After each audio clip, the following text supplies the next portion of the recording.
Au sujet du recrutement dans l'encadrement technique des Lions indomptables du Cameroun, les entités impliquées sont désormais divisées. La Fédération camerounaise de football, à travers un communiqué, avise d'ores et déjà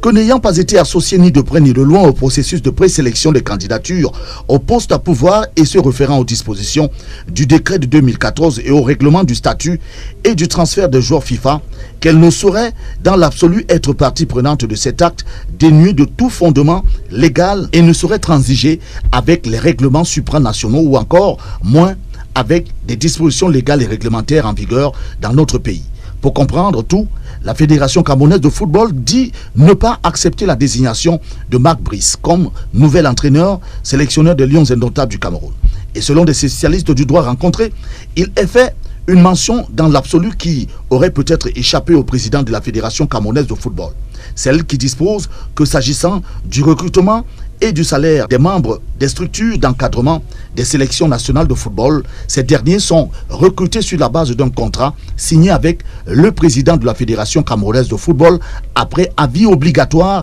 du ministre chargé des sports, soit sur la base d'une mise à disposition par l'État du Cameroun. Mise à disposition d'un entraîneur par l'État, c'est ce que voient pour la plupart les experts du droit approchés sur la question. Sauf que, loin au-delà, pour l'enseignant du droit, le professeur Abba Oyono, autour de cette affaire, je cite, le contentieux partant de par la triple irrégularité qui entache la décision de nomination des membres du staff à laquelle l'on adjoint la faute administrative résultant des irrégularités susvisées, l'État s'exposant, se faisant à la réparation pécuniaire. Il reste à franchir le pas de l'activation du droit constitutionnalisé à se rendre justice. Pour le professeur agrégé de droit, le Cameroun, en tout état de cause, est un terreau prolifique du désordre juridique.